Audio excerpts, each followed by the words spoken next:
அமெரிக்காவைச் சேர்ந்த 18 வயது ஆண் ஒருவர் தனது உடலுக்குள் கருப்பை, சூலகம், கருப்பை வாய் மற்றும் ஃபாலோபியன் குழாய்கள் செயல்படுவது கண்டுபிடிக்கப்பட்டதை அடுத்து கர்ப்பம் தரித்துள்ளார். அமெரிக்கா மாசாசூசெட்ஸ் மாகாணத்தின் தலைநகரமான பாஸ்டனைச் சேர்ந்தவர் மைக்கி சேனல். தற்போது 18 வயதாகும் மைக்கி சேனல் பிறக்கும் போது ஓர் ஆணாக பிறந்தார். வளரும்போது மற்ற ஆண் நண்பர்களிடம் இருந்து வித்தியாசத்தை உணர்ந்துள்ளார். எப்போதும் ஒரு பெண்ணைப் போலவே உணர்ந்துள்ளார். ஆனால் அதை பற்றி பெரிதாக கவலைப்படவில்லை. இந்த நிலையில் சிறுநீர் கழித்த பிறகு உடலில் வித்தியாசமான உணர்வு ஏற்படுவதை உணர்ந்த மைக்கி சேனல் கடந்த ஆண்டு மருத்துவமனையில் சேர்ந்துள்ளார்.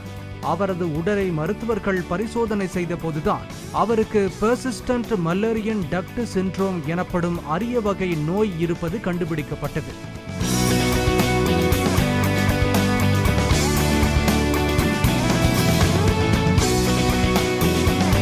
அதாவது உடலுக்கு வெளியே ஆண் இனப்பெருக்க உறுப்புகளும் உடலுக்குள் பெண் இனப்பெருக்க உறுப்புகளும் இருப்பதே பெர்சிஸ்டன்ட் மல்லேரியன் டக்ட் சிண்ட்ரோம் என்று அழைக்கப்படுகிறது. பெர்சிஸ்டன்ட் மல்லேரியன் டக்ட் சிண்ட்ரோம் உள்ளவர்கள் புற்றுநோயால் பாதிக்கப்படும் அபாயம் அதிகம் உள்ளதால் அறுவை சிகிச்சை மூலம் சூலகம், கர்ப்பப்பை மற்றும் ஃபாலோபியன் குழாய்களை அகற்ற மருத்துவர்கள் அறிவுறுத்தியுள்ளனர். ஆனால் மைக்கி சேனல் தனது ஆண் இனப்பெருக்க உறுப்பு மலட்டுத்தன்மை அடைவதை உணர்ந்ததால் அறுவை சிகிச்சைக்கு முன் ஒரு குழந்தையை பெற முடிவு செய்தார்.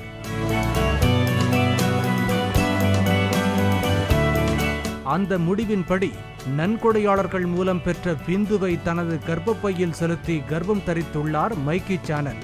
கர்ப்பம் தரித்திருப்பது குறித்து மைக்கி சேனல், நான் சிறுவனாக இருந்தபோது குழந்தை மற்றும் பொம்மைகளுடன் அதிகம் விளையாடுவேன்.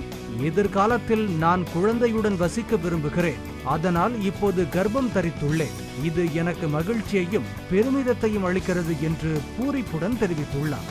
இப்போது 4 மாத கர்ப்பமாக உள்ள மைக்கி சேனல் பெர்சிஸ்டன்ட் மல்லேரியன் டக்ட் சிண்ட்ரோம் குறித்த விழிப்புணர்வை ஏற்படுத்தவும் பாலின சமத்துவமின்மையை உடைக்க போராடப் போவதாகவும் அறிவித்துள்ளார்.